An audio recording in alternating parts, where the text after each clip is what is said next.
From statistics to lawsuits, stick around for what you need to know about the real estate market.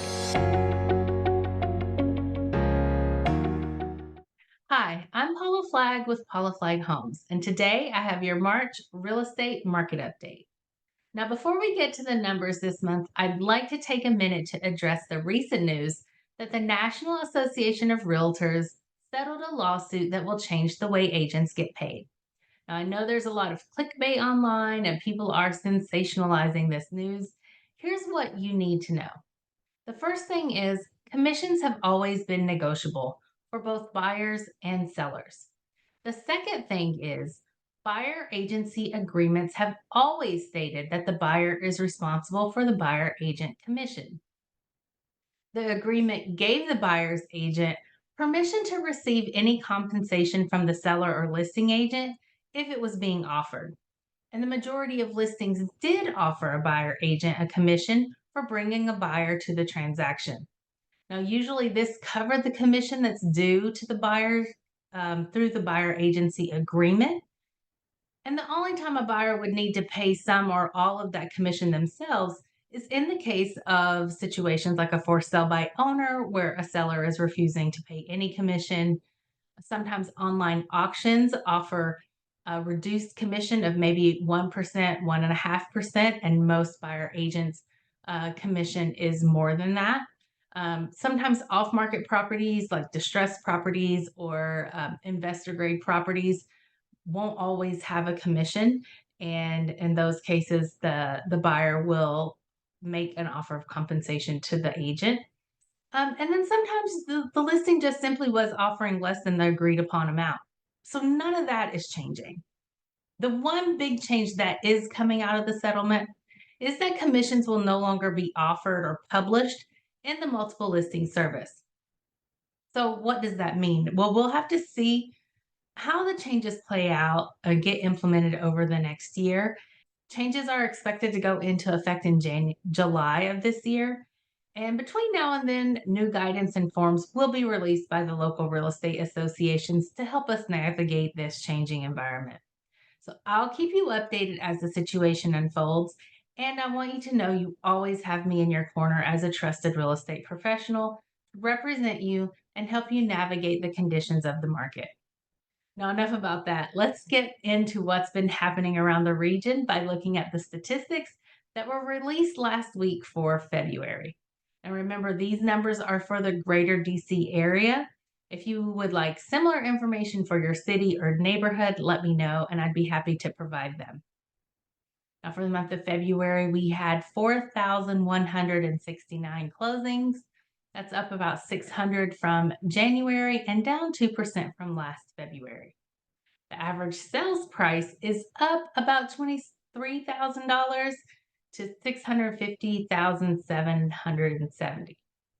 That's also up 6.2% from last February. Now, the average sales price to list price ratio has been hovering just under 100% for the last 2 or 3 months. This month it's at 100.5%, and that is also up 0.5% from where we were at this time last year.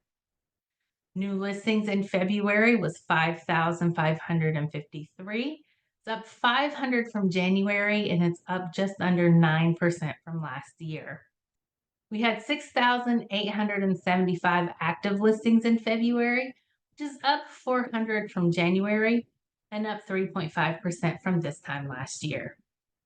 Average days on market in the month of February was 29, and that's down from 33 in January and 8 days less than last February.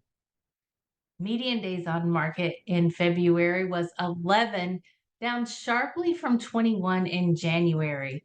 Last year we were at 22.